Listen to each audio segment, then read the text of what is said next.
Assalamualaikum warahmatullahi wabarakatuh. Perkenalkan, nama saya Salsabila Almasduiranti dari kelas PKU 2019 dengan NIM 19030194037. Di sini saya akan mempresentasikan mengenai struktur, fungsi, dan biosintesis dari nukleus serta materi genetik dan dogma sentral. Struktur, fungsi, dan biosintesis nukleus. Pertama-tama, mari kita melihat struktur sel yang ada pada hewan dan tumbuhan. Untuk struktur sel hewan, tidak memiliki dinding sel, namun untuk sel tumbuhan memiliki dinding sel. Kedua, sel tumbuhan dan hewan sama-sama memiliki protoplasma, yang mana di dalamnya terbagi lagi menjadi 3 bagian, yaitu nukleus, sitoplasma, dan sitoskeleton. Nukleus terdiri dari beberapa bagian, yakni ada karioteka yang letaknya paling luar dari inti sel. Pada karioteka terdapat pori-pori. Tugas dari karioteka sendiri sebagai tempat pertukaran zat dengan sitoplasma. Lalu ada anak inti atau nukleolus. Fungsinya untuk membentuk RNA yang nantinya akan menyusun ribosom. Di inti sel juga ada cairan, kental, dan transparan atau disebut dengan nukleoplasma. Fungsinya sebagai tempat terjadinya reaksi-reaksi kimia dalam nukleus. Bagian terakhir yaitu ada kromosom yang terdiri dari 2 kata, yaitu kroma yang berarti warna dan soma yaitu benang halus dengan fungsi membentuk DNA. Komponen-komponen tersebut saling bekerja sama sampai akhirnya nukleus bisa menjalankan fungsinya, yaitu 1. Mengendalikan proses berlangsungnya metabolisme dalam sel. Yang kedua, menyimpan informasi genetik. Hal ini terdapat pada kromosom yang membentuk DNA. Yang ketiga, sebagai pusat sintesis asam nukleat, DNA, dan RNA. Yang keempat, mengontrol pertumbuhan sel. Dan yang kelima, tempat penyimpanan protein. Lalu, nukleus mengalami biosintesis pada saat pembelahan sel. Pembelahan sel sendiri terbagi menjadi 2, yakni mitosis dan meiosis. Berikutnya, terdapat materi genetik. Terdapat 2 materi genetik dalam nukleus. Yang pertama, ada DNA atau deoksiribonucleic acid. Yang kedua, ada RNA atau ribonucleic acid. Terdapat beberapa perbedaan antara DNA dan RNA. Yang pertama, DNA terdapat pada inti sel, sedangkan RNA terdapat pada inti sel, sitoplasma, atau ribosom. Komponen gula dari DNA adalah deoksiribosa, sedangkan RNA adalah ribosa. Yang ketiga, DNA memiliki ukuran yang panjang, sedangkan RNA berukuran pendek. Yang keempat, DNA memiliki struktur untaian ganda, sedangkan RNA untaian tunggal.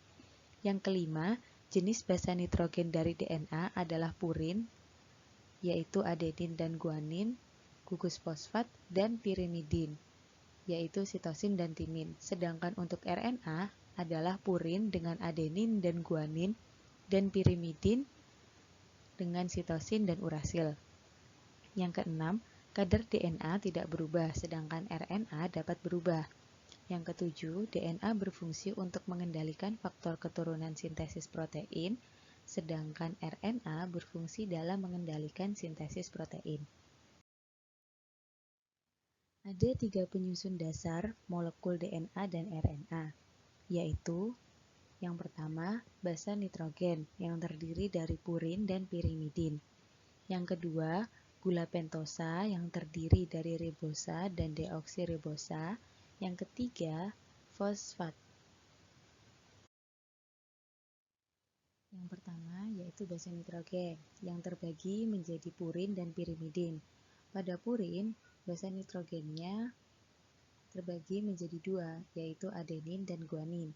Sedangkan pada pirimidin, basa nitrogennya terbagi menjadi 3, yaitu sitosin, urasil untuk RNA, dan timin untuk DNA.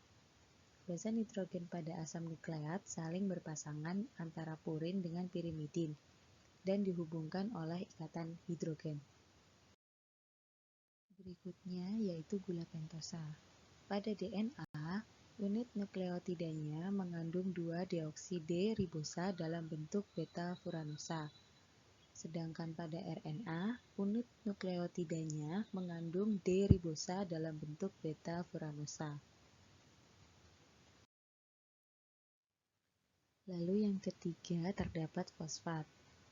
Molekul DNA memiliki ujung 5 dan ujung 3 yang ditandai dengan ada tidaknya ikatan dengan molekul PO4. Dapat dilihat pada gambar di samping.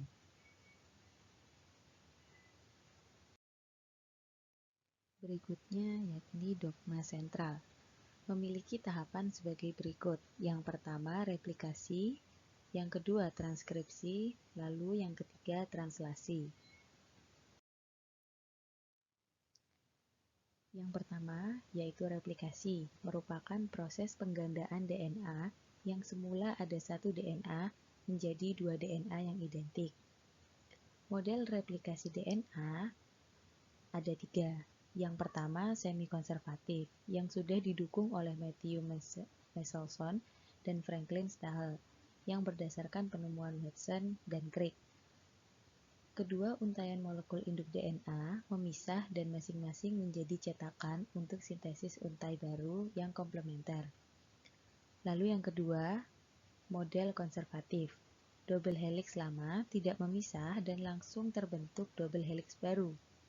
Untuk yang ketiga, model dispersif, setiap untai pada kedua molekul anakan DNA mengandung campuran DNA sintesis yang lama dan yang baru. Untuk induk DNA, yaitu DNA lama yang bereplikasi, sedangkan anakan DNA, yaitu DNA baru yang terbentuk dari replikasi. Lalu, untuk proses replikasi DNA, pada tahap awal replikasi, dimulai dari titik mula replikasi, yaitu bagian DNA yang memiliki nukleotida spesifik dikenali oleh protein-protein yang menginisiasi replikasi DNA. Berikutnya, terbentuknya gelembung, membuka dan menyalin DNA ke kedua arah dari setiap titik mula, sehingga terbentuk gelembung replikasi. Gelembung tersebut terdapat ribuan pada sel eukariota. Lalu yang ketiga, gelembung menyatu. Gelembung menyatu untuk mempercepat penyalinan molekul DNA yang sangat panjang. Berikutnya yang keempat, garpu replikasi. Di setiap ujung gelembung replikasi terdapat wilayah yang berbentuk seperti huruf Y, disebut dengan garpu replikasi. Garpu replikasi akan terus membuka seiring dengan berlangsungnya proses replikasi DNA yang akhirnya menghasilkan 2 molekul DNA anakan. Lalu untuk proses kelima yaitu 2 molekul DNA induk dan DNA anakan. Garpu replikasi akan terus membuka seiring dengan berlangsungnya proses replikasi DNA yang akhirnya menghasilkan 2 molekul DNA, yaitu DNA induk dan DNA anakan. Lalu berikutnya terdapat enzim-enzim yang berperan. Yang pertama terdapat enzim helikase, yang berperan dalam membuka uliran double helix dan memisahkan DNA induk dan menjadikannya template. Yang kedua, terdapat single stranded DNA binding protein atau SSB, yang berperan dalam menstabilkan untaian DNA induk yang siap menjadi cetakan. Lalu yang ketiga terdapat enzim topoisomerase, yaitu untuk mengurangi ketegangan yang diakibatkan oleh pembukaan uliran. Yang keempat terdapat enzim primase yang berperan dalam mensintesis rantai RNA atau RNA primer menggunakan untai induk DNA sebagai cetakannya. Berikutnya untuk sintesis untai DNA baru. Yang pertama terdapat enzim DNA polimerase yang bertugas mengkatalis pembentukan DNA baru dengan menambahkan nukleotida-nukleotida ke rantai yang telah ada sebelumnya. Yang kedua, terdapat 2 DNA yang berperan penting dalam replikasi DNA, yaitu DNA polimerase 3 atau disingkat dengan DNA pol 3 dan DNA polimerase 1 atau yang disingkat dengan DNA pol 1. Lalu yang ketiga, penambahan nukleotida. DNA polimerase 3 menambahkan suatu nukleotida DNA ke primer RNA. Kemudian meneruskan penambahan nukleotida yang komplementer dengan untai cetakan induk DNA yang sedang tumbuh. Setiap nukleotida yang ditambahkan berasal dari nukleosida trifosfat. Ketika bergabung dengan untai DNA, dua gugus fosfat akan hilang sebagai molekul pirofosfat. Lalu pirofosfat akan terhidrolisis menjadi dua molekul anorganik fosfat dan melepaskan energi untuk membantu menggerakkan reaksi polimerisasi. Reaksi ini hanya dapat terjadi pada ujung 3, sehingga untai DNA baru hanya dapat memanjang dari ujung 5 ke ujung 3. Lalu terdapat dua model pemanjangan pada replikasi. Yang pertama, leading strand. Rantai yang disintesis secara kontinu, yang sintesis 5 ketiganya berlangsung dengan arah yang sama dengan pergerakan fork replikasi atau garpu replikasi. Yang kedua, lagging strand, yaitu rantai diskontinu yang sintesis 3 ke-5-nya berlangsung berlawanan dengan arah pergerakan fork replikasi atau garpu replikasi. Berikutnya terdapat transkripsi. Transkripsi merupakan proses sintesis salinan mRNA berdasarkan DNA yang terjadi di dalam nukleus. Pada transkripsi, hanya salah satu untai DNA yang menjadi template. Rantai DNA dan RNA terlihat sama, namun bedanya terletak pada posisi 2 pentosa dan penggantian timin menjadi urasil. Proses transkripsi menghasilkan 3 jenis molekul RNA, yaitu mRNA atau messenger, merupakan blueprint pengkode urutan asam amino dari satu atau lebih polipeptida di satu atau sekumpulan DNA. Lalu tRNA atau transfer, untuk membaca informasi kode dari mRNA dan mentransfer asam amino tertentu ke rantai polipeptida yang sedang tumbuh pada proses sintesis protein. Yang ketiga ada RNA atau ribosomal, sebagai cetakan tempat sintesis protein terjadi yang merupakan komponen ribosom. Pada transkripsi, terdapat kode 3 basa nitrogen pada mRNA yang disebut dengan codon. Kode tersebut dapat dilihat pada tabel yang tertera. Untuk proses transkripsi sendiri terbagi menjadi 3, yaitu inisiasi, elongasi, dan terminasi. Tahapan transkripsi yang pertama yaitu DNA dalam nukleus dihampiri RNA polimerase. Yang kedua, inisiasi terjadi saat RNA polimerase melekat pada daerah promoter gen. Lalu yang ketiga, RNA polimerase mulai membentuk mRNA melalui cetakan DNA template. Perlu diingat pasangan DNA dan mRNA pada transkripsi, yaitu adenin berpasangan dengan urasil, timin berpasangan dengan adenin, guanin berpasangan dengan sitosin, sitosin berpasangan dengan guanin. Yang keempat, elongasi, yaitu saat RNA polimerase mengarahkan pembacaan dari arah 5 ke arah 3. Berikutnya, pada tahap kelima yaitu terminasi, transkripsi berakhir saat RNA polimerase sampai pada daerah terminator. Untuk yang keenam yaitu codon, mRNA yang telah terbentuk mengandung urutan 3 basa nitrogen yang dikenal dengan codon, seperti yang sudah disebutkan sebelumnya. Codon akan meninggalkan nukleus melalui pori-pori nukleus menuju sitoplasma untuk memulai translasi.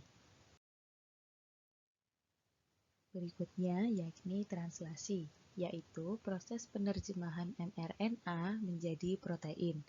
mRNA dari nukleus akan berpindah ke sitoplasma yang akan ditemukannya ribosom. mRNA berperan sebagai cetakan untuk pembuatan protein. Perlu diingat pula pasangan mRNA dan tRNA pada translasi, yaitu adenin berpasangan dengan urasil, urasil berpasangan dengan adenin, guanin berpasangan dengan sitosin, dan sitosin berpasangan dengan guanin. Proses pada translasi tidak berbeda dengan proses pada transkripsi. Yang pertama terdapat inisiasi, lalu elongasi, dan terminasi. Tahapan pada proses translasi yang pertama yaitu inisiasi, dimulai saat ribosom subunit kecil terikat pada mRNA, yang akan bergerak dari arah 5 ke arah 3. Lalu tahapan yang kedua, saat sudah menemukan kodon AUG, tRNA yang membawa asam amino metionin dan antikodon UAC akan melekat pada mRNA. Setelah melekat, ribosom subunit besar akan datang dan terikat dengan ribosom subunit kecil. Pada tahapan keempat, yaitu elongasi, ribosom unit besar memiliki 3 daerah, yaitu daerah A atau acceptor site, daerah B, peptidyl site, dan daerah E atau exit site. Saat mengalami elongasi, asam amino lain akan dibawa pada rantai mRNA oleh RNA transfer dengan membawa antikodon.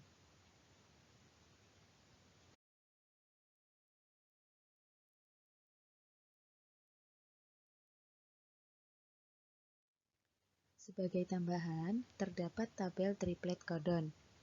Misal, dalam mRNA AUG, maka asam amino yang terbentuk adalah metionin. Tahapan berikutnya yaitu tahapan ke-6, asam amino yang baru akan memasuki daerah A. Lalu, ikatan peptida akan terbentuk di antara kedua asam amino pada daerah B. Berikutnya, saat yang sama, ribosom akan berpindah ke triplet kodon lain yang ada di mRNA.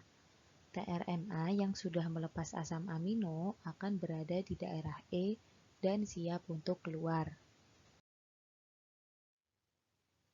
Tahapan berikutnya, yang ke-8, tRNA yang berada di daerah E siap untuk melepaskan diri, dan di saat yang bersamaan juga, pada daerah A siap ditempati oleh tRNA yang baru. Siklus tersebut akan terus terulang hingga tahap terminasi. Berikutnya, tahapan terakhir yaitu terminasi, terjadi saat salah satu dari 3 stop kodon berada di daerah A. Kodon tersebut dikenali protein yang dikenal sebagai release factor. Ketika release faktor masuk ke daerah A, polipeptida akan lepas dari ribosom. Ribosom akan terpisah dan siap melakukan translasi baru. Sekian informasi yang dapat saya berikan, kurang lebihnya mohon maaf. Wassalamualaikum warahmatullahi wabarakatuh.